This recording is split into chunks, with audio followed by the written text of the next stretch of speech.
This is Kreskin, and do I have to say that you know me as the Amazing Kreskin? I would be surprised if you didn't know me for that reason. And I'll tell you what I'm concerned about today, and I have to clear my thinking as well. It's dealing with this AI, this artificial intelligence. I mean, it's going to haunt us from time to time. You're going to hear from people you haven't heard from for a long time, and some of them may want to start rumors. No, please, let's not talk about anything negative. But I think what's interesting right now is that there is interest in doing a production, a money-making piece regarding animals.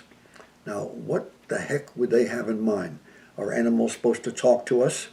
I don't know how they could get an accent of certain dogs I've had through the years, certain cats I have, but animals speaking, and perhaps, yes, even singing songs to us. That doesn't quite work for me. Doesn't quite work at all. You know, years ago, I did not know this until recently, but there was an idea for a proposed project of having babies crying and speaking in somehow to their parents or during the time they were crying or pouting or what have you, and saying certain things. And the selling of the product just didn't work out because there were angry customers.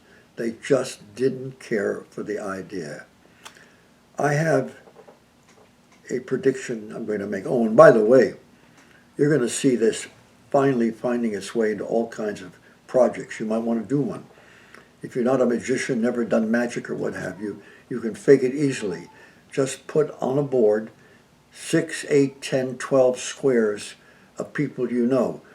But don't have them together in one audience, because that's the way I would work with the whole audience there. I would never do something like this because it stinks of artificial intelligence. You have a square of different people and you're going to be able to do some incredible things with them. Be your own creative person.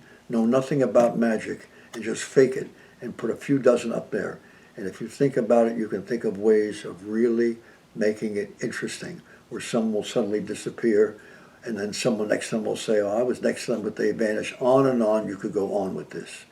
But now let's consider a prediction that I think makes sense and will take place in the not-too-distant future.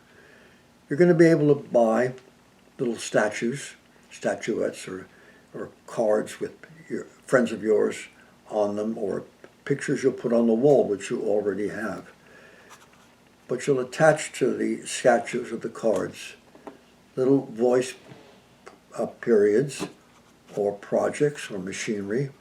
And that way, if you're in a room and you turn to that person and say something, you'll hear them speak an exact phrase which you've associated with them for a long time.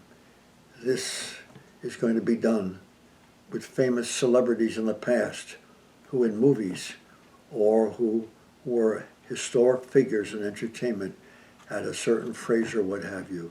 And if you just admired them tremendously, yes, you'll turn to them, mention their name, and they will come forth in their own voice, in the actual voice they had, with the very same phrase.